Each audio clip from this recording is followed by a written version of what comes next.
Hello, everyone. This is Dawn Gage at McClendon Elementary, fourth grade teacher. Today, I just wanted to take a few minutes to talk to you about having your students collaborate in writing using Storyjumper.com. And so I'm just going to kind of jump out here and take you to Storyjumper and show you what it looks like. Jumper.com. This is a website in which students can go out and make their own books. And of course, when I first signed up for it, I'm gonna log out right here. You can sign up and just sign up with using Google. So when I log in, I just sign in with Google. And when you go in, you're going to want to create a class. So you can add a class over here. When you add a class, you just name it. You create a class password because when you invite students into your class, well, then they're going to need to know that class password. And then of course you've got certain permissions that you can give down here.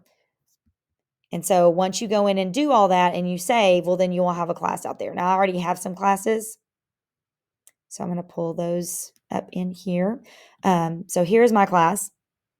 You'll see that there's a video tutorial about how teachers use this. But to be able to add your students to it, when you click add more students, there is a join link for your class. And then the password that you create, I just made mine easy, Braves. You copy the link, and then I'm going to go to my Canvas page, and I'm going to go into my module, and I'm going to add it as an external URL. So I'm going to save that there. Storyjumper. I'm going to have it load in a new tab. And so here you'll see now that I've got Storyjumper here. And when the students pull it up, it's automatically going to take them out to Storyjumper. And for them to join my class the first time, they're going to have to put that password in. Once they've joined, they won't have to do that anymore. If they've already joined the class, then they just have to go in and log in and they'll use their Google logins in order to log into the class. So, to take you back into Storyjumper on here, then once the students are in the class, then you can go in and you can have them create books. So I've got one started right here. But to create one, you can click right here and you'll see that there's an option to create an individual book, a group book, or a template book.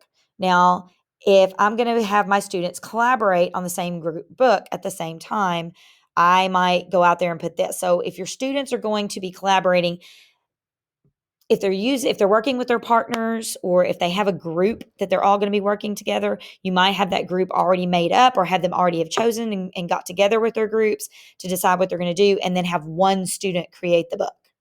I'm going to create a blank one. There are several templates that they can use, but I'm just going to make a blank one. And once you go in and do this, you will see that there's several pages for them to start typing on. There's ways to delete pages, add pages, copy pages.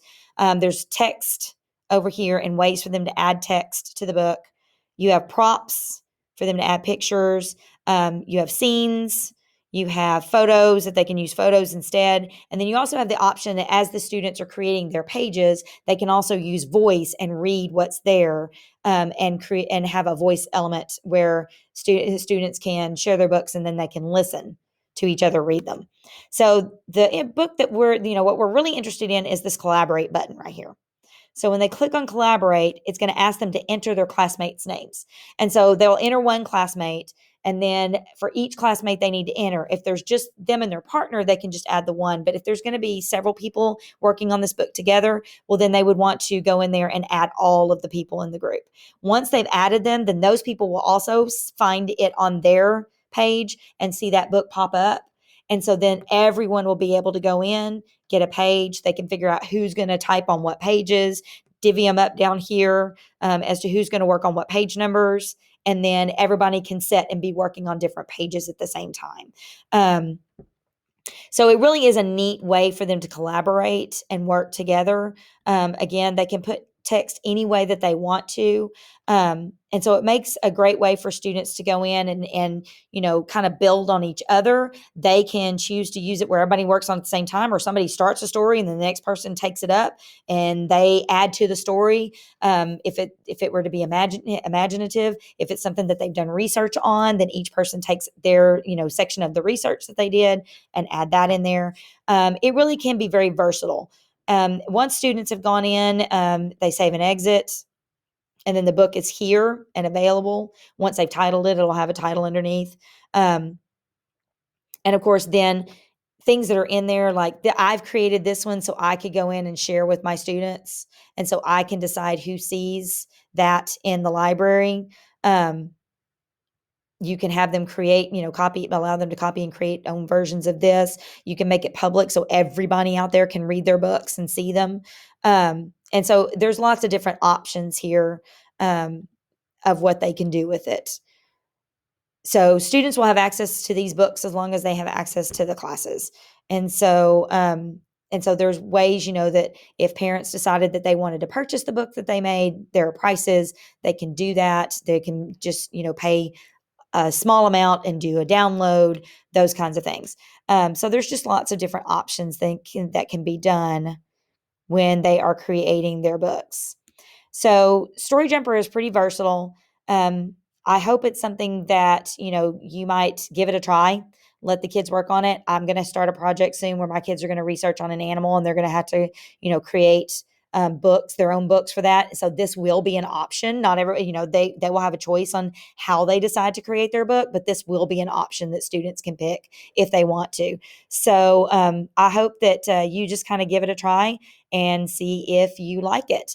If you do have any more questions and you need some help to getting started or want to ask me any questions, be sure you can contact me on my email, deanna.gage@communityisd.org. So like I said, I hope that you enjoy using it. Thank you.